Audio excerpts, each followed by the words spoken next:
Ya,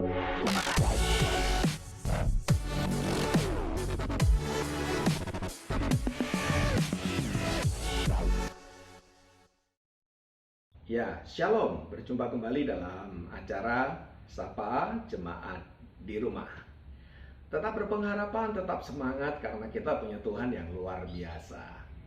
Nah, Bapak Ibu sekalian, saudaraku dimanapun berada, renungan kita kali ini tetap melanjutkan apa yang kemarin kita sudah pelajari, yaitu di dalam Injil Matius pasal yang pertama. Namun kita lanjutkan dari ayat yang keempat sampai ayat yang kelima saja. Dikatakan demikian: Ram memperanakan Aminadab, Aminadab memperanakan Nahason, Nahason memperanakan Salmon, Salmon memperanakan Boas dari Rahab, Boas memperanakan Obed dari Rut, Obed memperanakan Isai. Dalam video yang lalu kita berbicara tentang Tamar, bagaimana Tuhan memakai dia dalam kelemahannya untuk menjadi alat di tangannya untuk melahirkan sang juru selamat secara fisik, secara tubuh.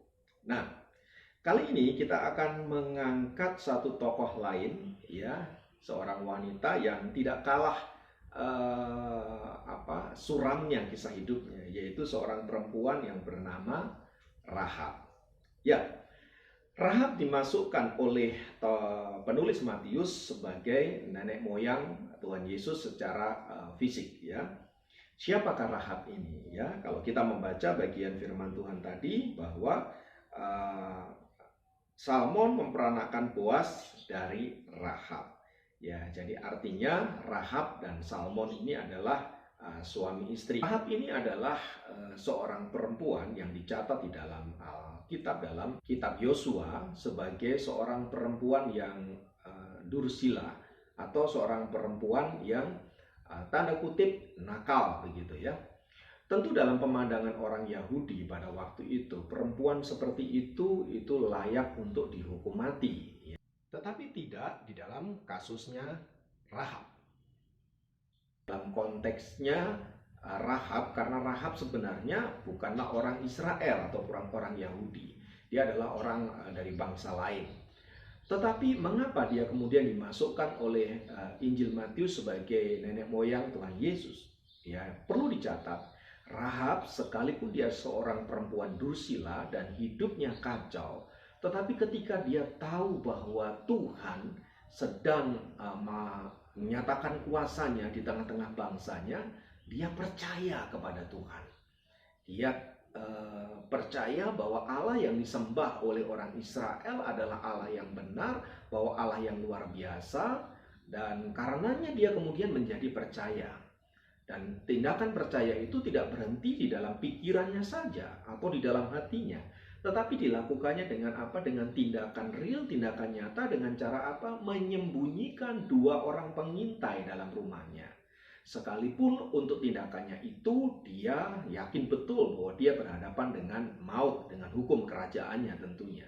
Tetapi itu dia abaikan dan dia tetap lakukan. Dan bahkan ketika dia melepas dua pengintai itu, dia berkata, jika Tuhan menyerahkan bangsa ini ke dalam tanganmu, jangan lupakan aku. Artinya apa? Artinya Rahab percaya bahwa Allah yang disembah oleh orang Israel adalah Allah yang berkuasa, Allah yang sanggup mengubah sejarah kehidupan manusia, termasuk bisa mengubah kehidupannya. Nah, dari kisah Rahab ini apa yang kita pelajari? Seorang perempuan dursila sekalipun, orang yang dianggap sampah, orang yang direndahkan orang lain, bahkan dianggap sebagai orang yang tidak layak sekalipun, Tuhan bisa angkat menjadi pribadi yang luar biasa, pribadi yang mulia.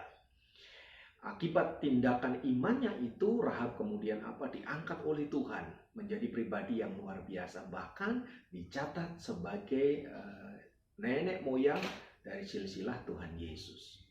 Nah, saudaraku, belajar dari perempuan yang bernama Rahab ini. Sekali lagi, siapapun kita, apapun keadaannya, dan bahkan sekalipun kita mungkin adalah orang yang dulu sebagai orang yang dianggap tidak berguna, orang yang hidupnya hancur, orang yang susah untuk dikatakan, ya, berkeping-keping mungkin hidup kita.